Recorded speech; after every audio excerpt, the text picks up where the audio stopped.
Mga anak ng Diyos, naghanda ang Panginoon ng ubasan at pisaan at ilalagay tayo doon ng Diyos at hindi lamang tayo basta ilalagay ng Diyos. Babantayan pa tayo mismo ng Panginoon dahil sa gospel natin, mismo may-ari ng ubasan ang nagpagawa ng bantayan. Ng matayo na bantayan na gustong sabihin mga kapatid, sa lupain ng Panginoon, hindi ka lang masagana, may divine protection. Balikan ko ng kaunti, hindi ba? Anong isipin mo? Nagdurusa kami dito yung lupain, bigay sa amin, sa aming ninuno, na pangako sa amin, iba nakatira doon. Pero alam ninyo, pinagtanim ng Panginoon ang Levites ng buko, ang Jebusite ng ubas, at ang mga libing naroon ng iba't ibang punong kahoy, pinayabong ng Panginoon hindi para sa kanila, kundi para sa mga anak ng Diyos, sapagkat alam ni Yahweh isang araw, ililikas ko ang aking bayan sa pagiging alipin. Gusto kong kapag nailikas sila at makarating sa lugar ng Kanaan, sa lubong. Kung nagdurusa ka man ngayon, manindigan ka lang sa iyong pananampalataya. Amen. Isang araw ang iyong anak na iyong kailan ng pagtitiis sa lugar na ito, siya magsasabi sa iyo, Mami, umupo ka lang dyan, gagawin kitang reyna. Alam po ninyo, mga 2 Sundays na ito, hindi ko makalimutan ang isang sister na ang kanyang anak ay inihingi sa akin ng panalangin sapagkat ang sister na ito, ang anak niya ay mag-exam, bar exam. Sabi ko sa sister na makaharap ko siya, paano mo napagtapos ng pagiging abogado ang iyong anak? Hindi po sa, hindi sa minamaliit ko kayo. Ang iniisip ko lang, napakalaki ng gastusin para doon sa pag-aaral ng abogado at alam naman natin na kailangan mo magigpit ng gusto. Samantalang sister na ito, nakaharap ko, hindi naman siya mukhang naghihirap. Hindi siya mukhang walang-wala dahil maayos ang suot niya, maayos ang forma niya, at yun ang inihingi niya sa akin. Ang sabi niya sa akin, alam mo, Brad, yung yung panganay kong anak, pharmacist na ngayon, may farmasya na siya. Tatlo yung aking anak at yung isa nag-aaral ng college, hinihingi ko ngayon sa iyo.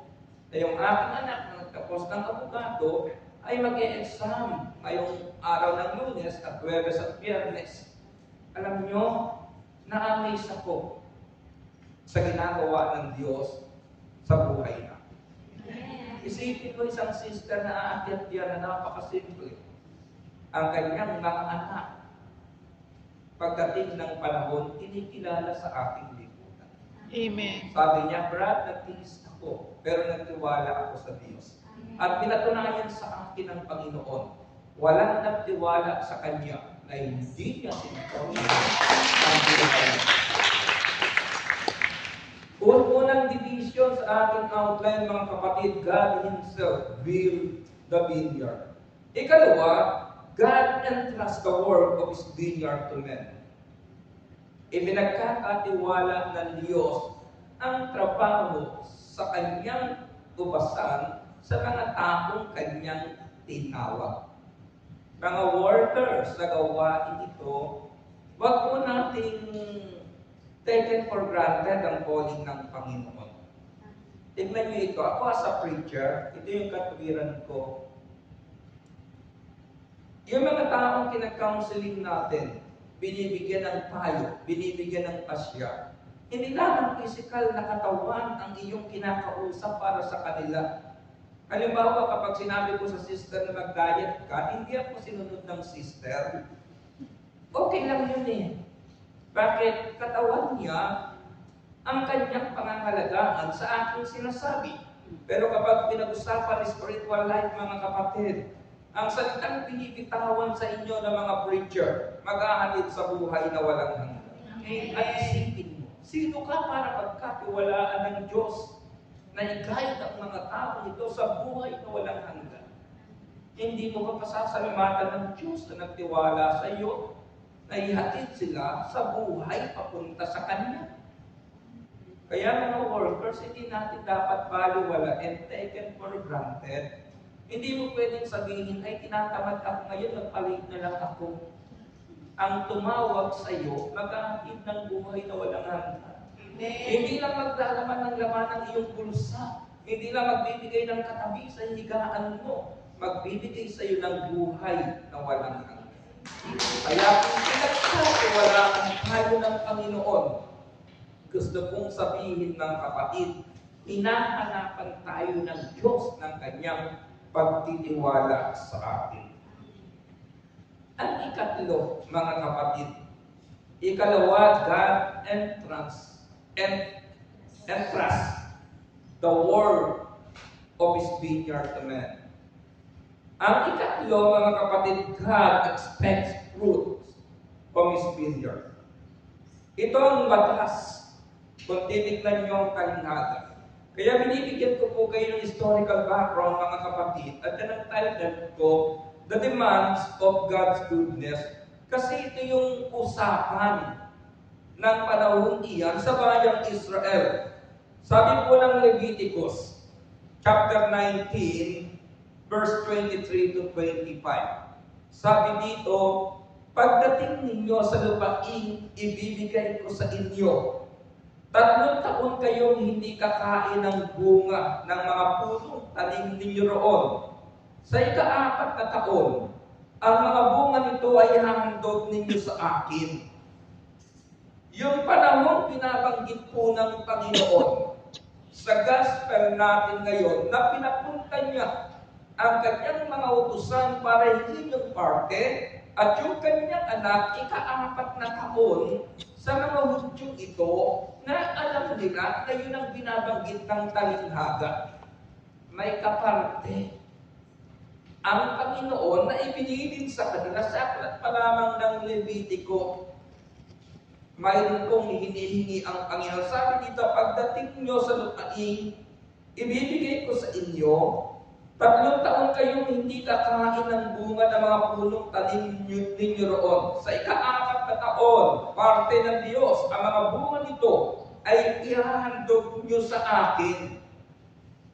Kaya pinapunta ng Panginoon o ng may-ari ng kubasan ang kanyang mga utusan para kunin ang kanyang kaparte. Kasi yun ang usapan. Pagdating ng Leviticus chapter 19 verse 25, tignan nyo ang inihanda ng Panginoon. Sa ika-5 taon, makakain na ninyo ang mga bunga nito, at ang mga ito'y mabubunga ng sagana. Ako si Yahweh ang inyong Diyos. Inadakan po ng Diyos ang kanyang pakikipag-usap sa kanyang bayan. Magtiis kayo ng 3 taon. Ika-4 na taon. Kasi yung 3 taon, mga kapatid, paghihintay talaga yun ng pamumunga. Ika-4 na taon, ibigay niyo sa Diyos. Yung kaparte, hinihingi po ng Diyos. At alam po ba ninyo, pagkatapos ng kaparte ito, ano ang susunod? Sa susunod na ika-5 taon, hanggang sa susunod na panahon ng iyong buhay, makakain ninyo ang lahat ng iyan at sasagana ang inyong buhay. Ako si Yahweh ang inyong Diyos na nagsasabi. Kaya lang, sa halip na ibigay ng mga pinagkatiwalaan, mga religious leaders, ang para sa Diyos, inaangkin nila ito. Kaya nga, sabi po ng ating talinghaga, ano ang gagawin ng may-ari ng kubasan sa mga buhong niya? Hindi ba? At pagkatapos ang kubasan ay ibibigay sa iba na makagkakatiwalaan. Dito po pumapasok ang ating kalagayan bilang mga hentil. Nung naparoon ako sa lugar ng Israel, hindi mo pwedeng sabihin sa immigration officer ang salitang missionary. Hindi mo pwedeng sabihin sa kanila, anong dahilan, bakit pupunta ka rito, mag-mission ako?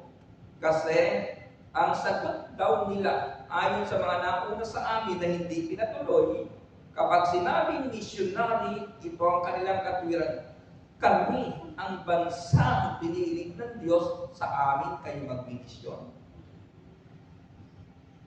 Yun po ang kanilang katwiran. Meron po akong isang mayamang bansang pinuntahan. Hindi ko nasasabihin sa inyo.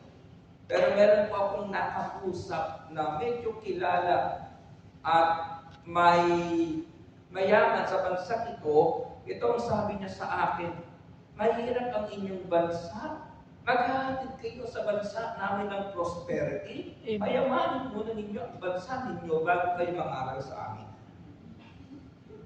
Kung titignan po natin ang kanilang katwiran, tila tama. Kung pag-uusapan natin ay ang prosperity ng buhay. Pero kapag pinag-usapan ng morality, mga kapatid, kapag pinag-usapan na yung tinatawag na pagkakatagpo sa atin ng Diyos, hindi ba, prayer partners? Dapat nga eh. Kapag sumasayaw at kumakanta ka at nakita ka ng iyong amo, hindi ka mahiya. Dahil dapat maipakilala mo sa iyong amo, sa kabila ng aba, ang tingin ninyo sa amin, kinatagpo kami ng Diyos. Sa ganitong kalagayan, kinanong kami ng Diyos na maging bahagi ng kanyang ubasan. Kaya nang dapat natin gawin, saan man tayo makarating, proud tayo sa pagiging Kristiyano. Proud ka sa pagiging anak ng Diyos. Kaya lang, dapat ipakita mo sa kanya na iba talaga ang ugali ng mga anak ng Diyos. Kung mataray yung amo mo, matatarayan mo pa rin siya, wala kayong pagkakaiba. Pero kung mataray siya at nakita niyang mababa pa rin ang loob mo, malalaman niya na totoong ang anak ng Diyos, binabago ng Diyos na nagtanim sa kanya. Amen. Naintindihan niyo mga kapatid? Amen. Ngayon, paano ito nagkakaroon ng application sa ating buhay sa New Testament? Nung sabihin ito ng Panginoon sa mga taong kanyang kaharap, ang aking pinagbuhatan ng binasa mga kapatid ay Ebanghelyo ayon sa sulat ni San Mateo. Ang Ebanghelyo po ayon sa sulat ni San Mateo ay naka-address ito sa mga Hudyo. Nakalaan ito, nakatutok ito sa mga Hudyo. Ngayon ang tanong, ano ang significant nito sa ating buhay ngayon? Ibibigay ko po sa inyo mga kapatid at dito nagsimula yung title na ito. The Demand of God's Goodness. Sa ating sariling wika, ang hinihingi ng Diyos na ibabalik natin sa Kanya, sa Kanyang kabutihan sa atin. Ang Diyos ang nagtanim ng ubasan, naglagay ng pisa, naglagay ng bantay, naglagay ng taong mamamahala ka lang dyan. Wala ka na ng puhunan. Aalagaan mo na lang yan. At kapag hihingi ng may-ari yung kanyang kaparte, sa susunod na mga taon, mag-e-enjoy ka na ng itinanim mo. Ngayon, mga kapatid, ano po yung demand sa atin ng Diyos sa buhay natin ngayon? Una, God demand